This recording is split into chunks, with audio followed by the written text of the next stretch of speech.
Muy buenas noches, es un placer saludarles en este jueves 6 de febrero del año 2025. Bienvenidos a su programa de análisis político Contrapunto. Y bueno, me da gusto saludar en esta noche al maestro Daniel Méndez Vivanco. Maestro, ¿qué tal? Muy buena noche.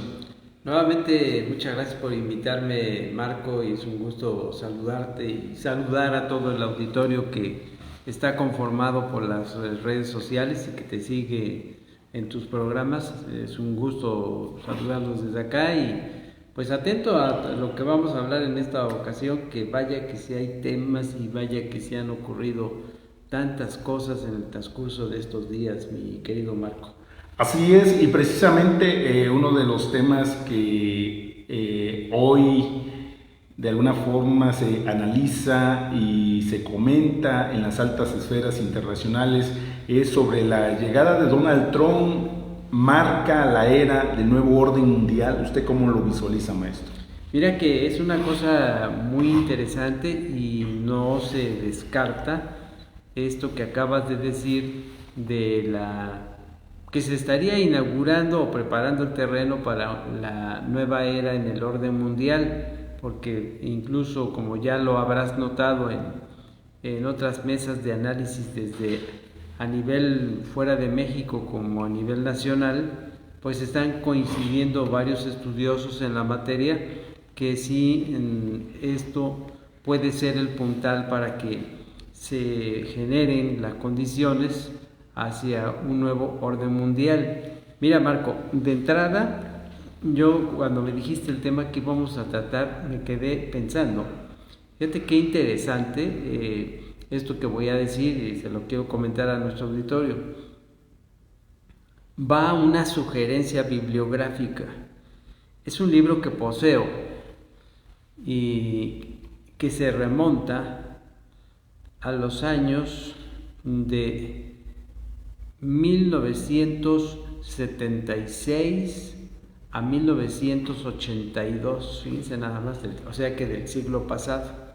Estamos hablando del sexenio del licenciado José López Portillo, expresidente de México.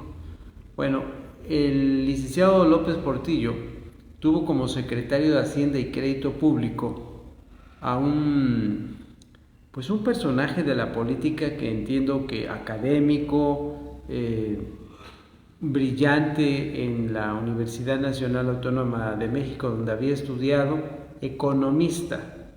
Se llamaba, porque entiendo que ya falleció, David Ibarra Muñoz.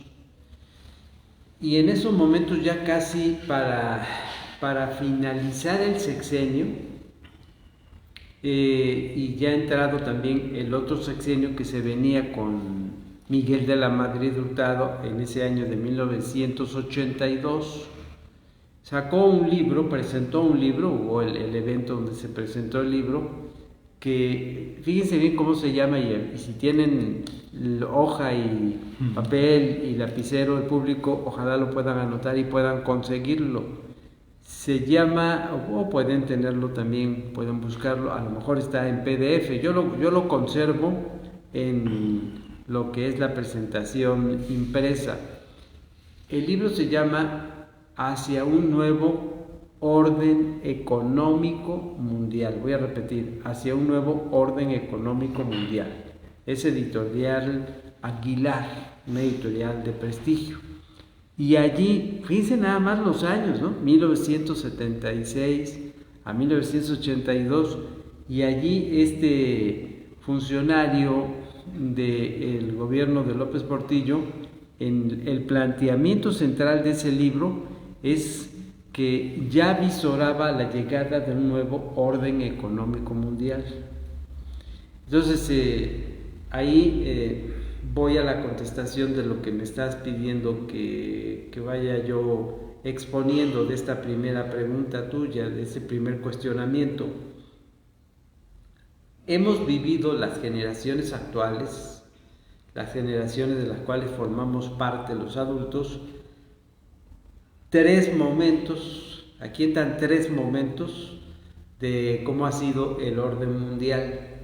El primer momento es cuando termina la Segunda Guerra Mundial en 1945 y va a surgir la Organización de Naciones Unidas, la ONU, y hay una reunión con una imagen que se ha quedado plasmada para el mundo y que le ha dado la vuelta al mundo, y es una gran referencia. Los líderes mundiales, sobre todo quienes ganaron en la Segunda Guerra Mundial, se reunieron en una embarcación muy famosa para acordar cómo se iban a repartir el mundo. En la Segunda Guerra Mundial me estoy refiriendo a los líderes del grupo que encabezaron, denominado el grupo de los aliados, que son los que triunfaron en la Segunda Guerra Mundial. Y ahí configuraron ese orden mundial etapa a la que se le llamó la Guerra Fría, porque se derrotó a los países del eje, que estaba conformado por Alemania, Japón e Italia. Ganaron los aliados y en esa reunión estuvieron presentes para firmar ese acuerdo.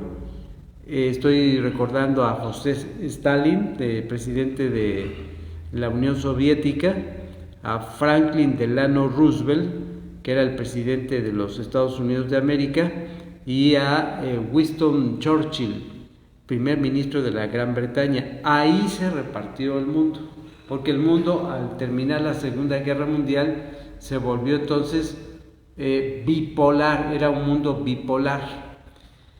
A la cabeza de un bloque, Estados Unidos de América con Occidente, y a la cabeza del otro bloque, pues la Unión Soviética, la URSS, Unión de Repúblicas Socialistas Soviéticas, con sus países que le siguieron, ¿no? O sea que había bloque socialista y bloque capitalista. Pero en el inicio pasa ese tiempo y viene la década de los 80, el inicio de los 80, 1980, a partir de ahí. Y recordará nuestro público que ahí se dio una modificación al orden mundial al que me he referido. Es decir, cae la Unión Soviética, y al caer la Unión Soviética, cae como barajas, naipes así seguiditas, pues todo el bloque de países socialistas, la gran mayoría, con algunas excepciones, ¿sí? Como es el caso de Cuba, que continúa. ¿Y en qué se constituyó el mundo geopolíticamente hablando? En un mundo unipolar, con Estados Unidos de América a la cabeza. Y esa situación ocurrida en el inicio de la década de los 80 fue un caldo de cultivo para que entráramos a la era de la globalización. Pero ahora vamos a este tercer momento, es decir, la llegada de Donald Trump en su segundo mandato, acelerado, remasterizado, con toda esta energía que trae él y su equipo, apunta a lo que decía David Ibarra en aquel libro el que he mencionado. Aquí hay una clasificación de analistas que habrá ya notado nuestro auditorio. Por ejemplo, Jorge Castañeda, escritor que le he seguido la huella durante muchos años, exsecretario de Relaciones Exteriores con el presidente Vicente Fox Quesada, sostiene que Donald Trump a lo que va a llevar es a un desorden mundial. O sea, nos está llevando a un desorden mundial. Estoy de acuerdo con lo que dice Jorge Castañeda. Pero segunda versión de este grupo de analistas, que sostienen que efectivamente, como tú me estás preguntando, estamos entrando muy probablemente a un nuevo orden económico mundial. Y en ese nuevo orden económico mundial tendría como característica para crear todo este tipo de condiciones las guerras comerciales que estamos empezando a ver, auspiciadas ahora, aceleradas ahora por Estados Unidos de América, con Donald Trump, porque ya se fijó la administración de Donald Trump que el imperio norteamericano, el imperio estadounidense, no está pasando bien por el momento socioeconómico que lo ha caracterizado como potencia número uno, como el gran imperio, la gran nación.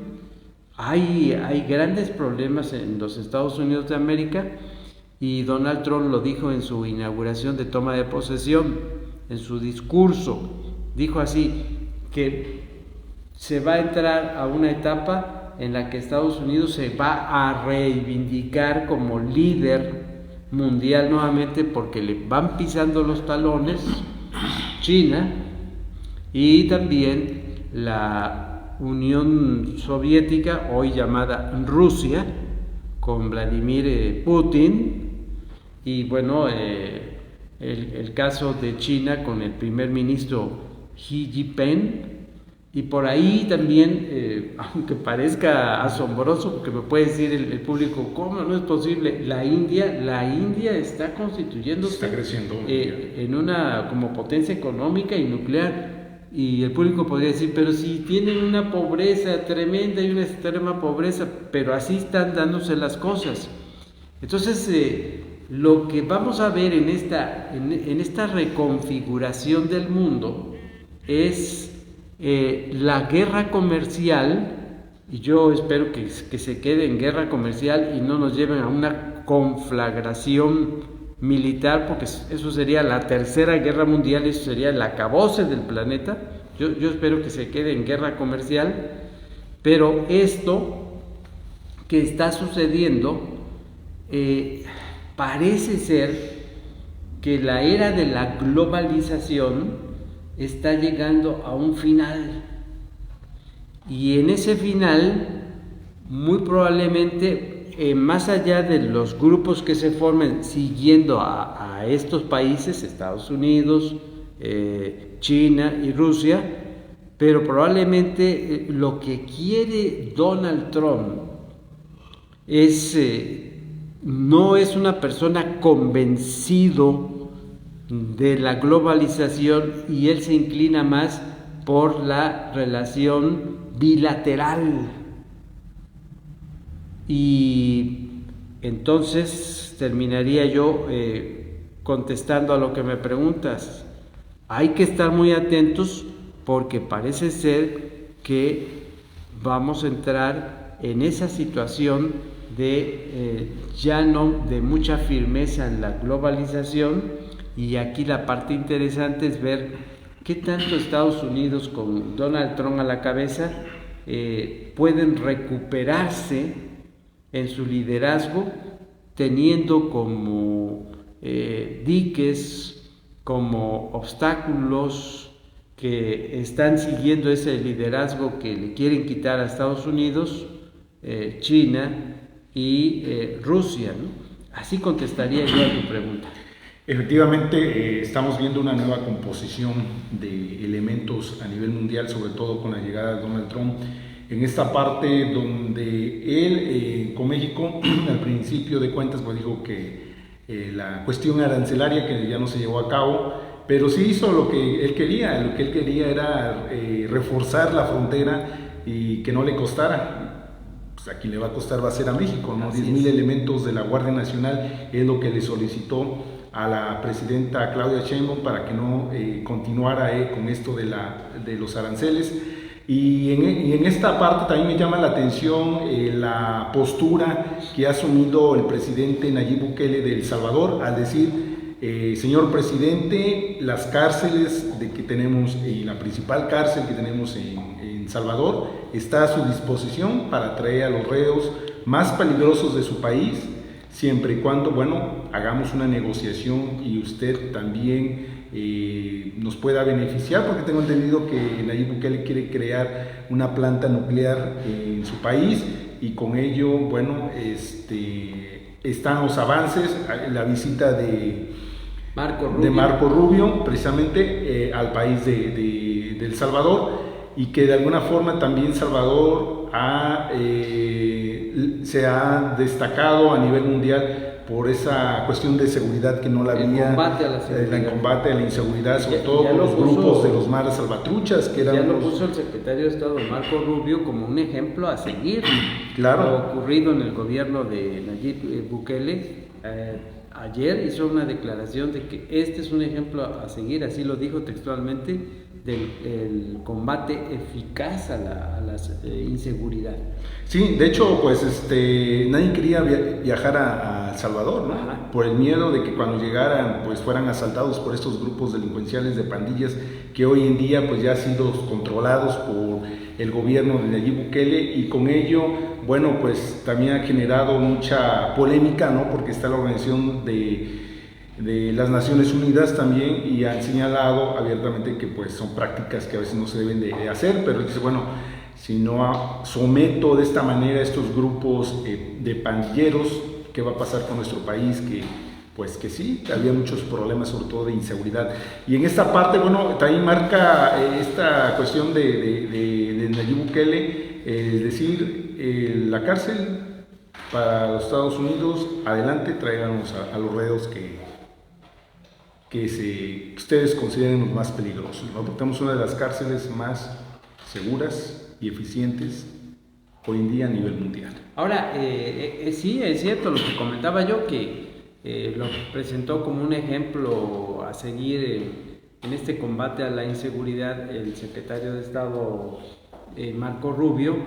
Y aquí hay algo interesante, ¿no? que es la parte que se le ha criticado a Nayib Bukele y su gobierno sobre este combate a la inseguridad. Sí ha habido resultados, pero el presidente de El Salvador ha dicho, es que se necesita mano dura, para combatir la inseguridad, y eso le ha dado resultados. Aquí quiero poner sobre la mesa de análisis, la mesa de reflexión, ya cada quien el público que nos está haciendo el favor de prestarnos atención, que reflexione y considere cuál sería su criterio sobre el cual se inclinaría. ¿Qué es lo que le critican a Nayib Bukele? ¿Qué le critican en esta política en materia de combate a la inseguridad? Le critican la violación a los derechos humanos. Entonces, bueno, pues yo creo que llega un momento también en que hay que ponderar, poner en la balanza qué es lo que más se necesita como estrategia cuando la inseguridad y el comportamiento de los grupos delincuenciales están llegando y llevando a un país, como en el caso de El Salvador, a situaciones inimaginables en las cuales el orden establecido y la convivencia pacífica pues están en un alto riesgo. Es por ello que agregaría a esto que marcaste como referencia en el país de El Salvador, pues ahí se derivan cosas bien interesantes de cómo está planteando la situación en eso de las inseguridades el gobierno de Donald Trump, y obviamente viene arrastrado por una gran discusión que la debe tener nuestro auditorio allá cuando platican con sus amistades, en la familia, y los que nos gusta analizar estos temas, pues ahí entramos en ese análisis con el afán de entender lo que está sucediendo. ¿Qué ejemplos traería yo para reforzar lo que estoy comentando en estos momentos, aparte de lo que está ocurriendo en El Salvador? Pues imagínense lo que dice Donald Trump con relación a Gaza.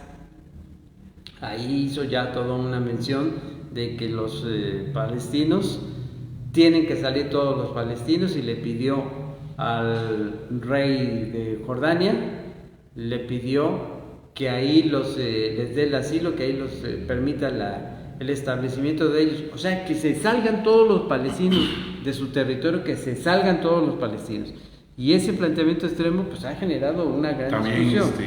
Pero además, polémica, ¿no? Así es. Y ya empezó por el jefe de político, porque hay un gobierno del Estado palestino, donde el jefe político, el jefe de Estado de la nación palestina, porque ahora hay que llamarla también de esa manera, pues ha dicho que no acepta, ¿no? Y los grupos extremistas dentro del ambiente palestino también han dicho que van a contestar de manera bélica, de manera violenta, si se les obliga a salir a todos, ¿no? Luego, entre ellos como puede ser el grupo Hamas, ¿no? Que sí, tiene el grupo palestino. O Hezbollah también, que es el otro grupo. Ahora, en ese mismo tenor de ideas, Donald Trump, que está planteando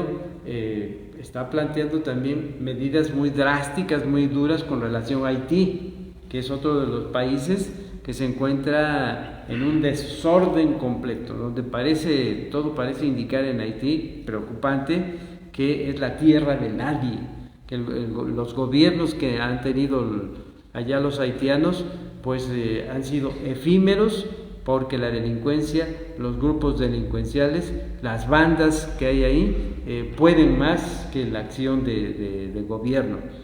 Si nos vamos a la cuestión de Ucrania, la confrontación de Ucrania con Rusia, hay también un planteamiento de Donald Trump donde todo parece indicar que, por un lado, le dice a Rusia, a pesar de que manifiesta que lo admira muchísimo a Vladimir Putin, pero le dice a Rusia que ya resuelva ese problema, o si no también vendría un castigo a Rusia. Parece ser que en materia de aranceles, pero también hay una situación de no querer cobijar a Ucrania como lo venía haciendo la administración de Joe Biden en esa defensa, y yo trato de interpretar que Donald Trump está dispuesto a que Ucrania ceda, y al ceder pudiera desintegrarse como nación por la vorágine de Rusia sobre de ellos, pero eso va a generar también serios problemas, porque Ucrania ha sido un país aliado de los Estados Unidos en esa zona fronteriza, porque acuérdense que Ucrania está ubicado en la zona fronteriza con Europa, y ha querido que Ucrania se pase, así lo han querido sus gobiernos,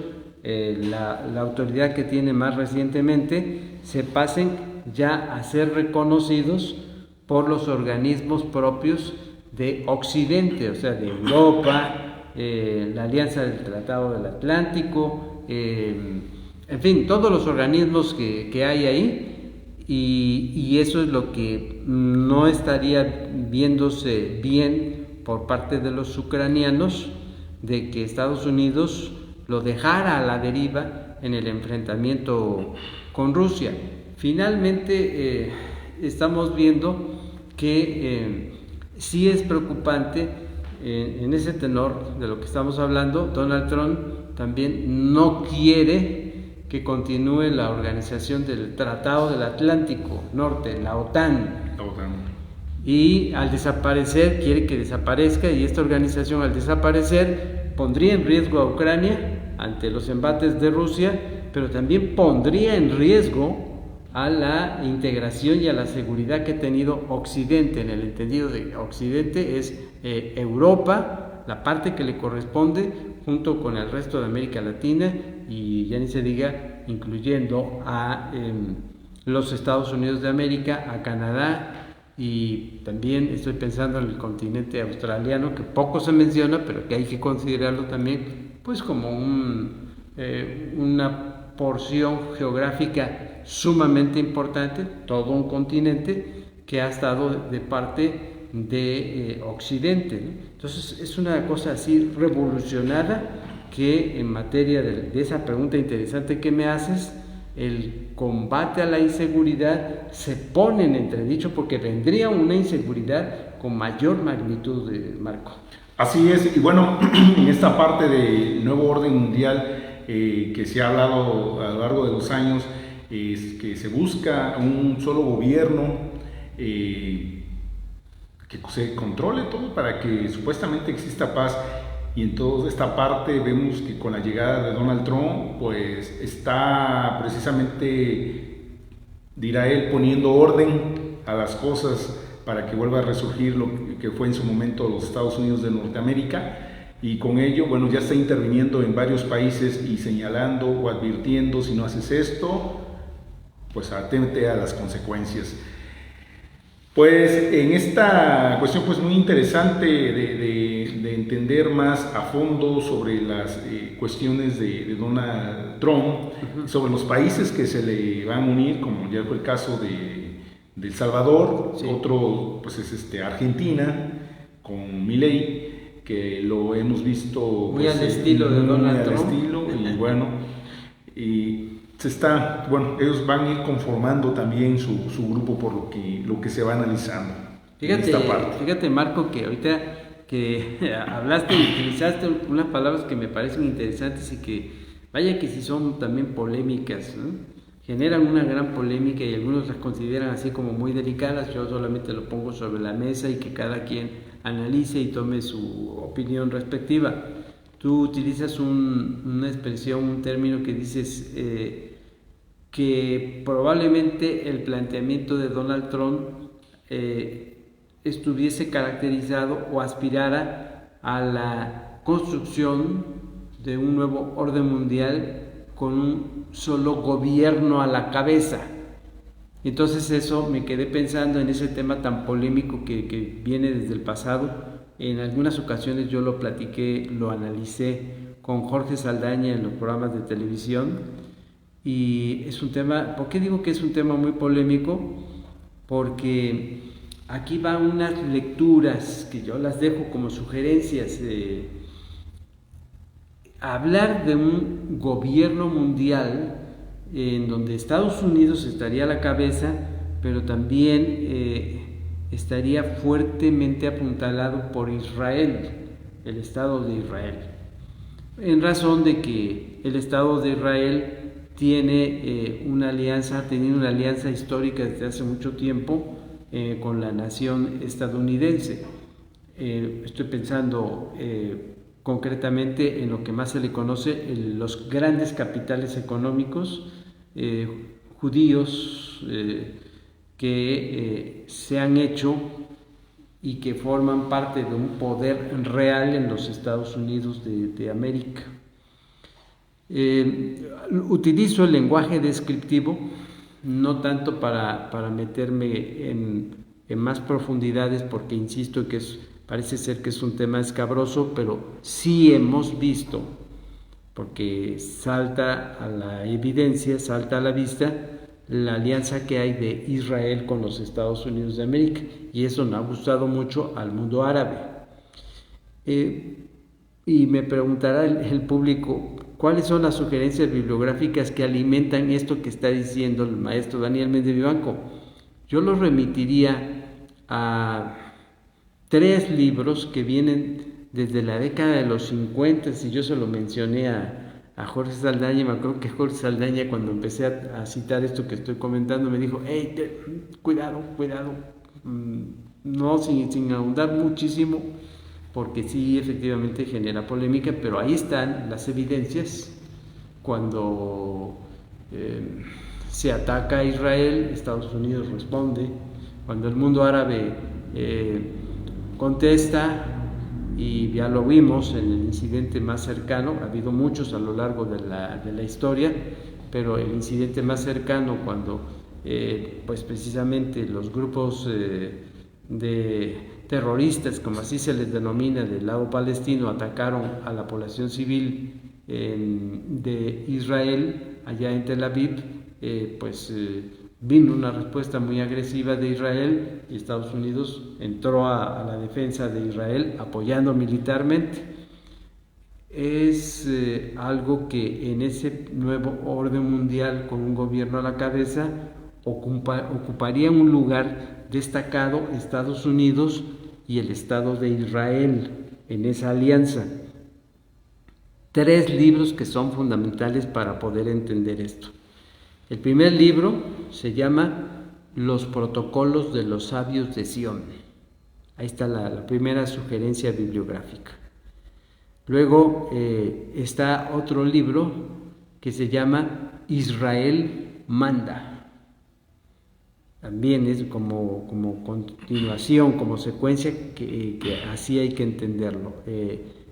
Y me atrevo a decir que va en ese orden para poder entender estos planteamientos del nuevo orden mundial y un solo gobierno mundial que estuviera dirigiendo a todas las naciones. El tercer libro se llama El Judío Internacional.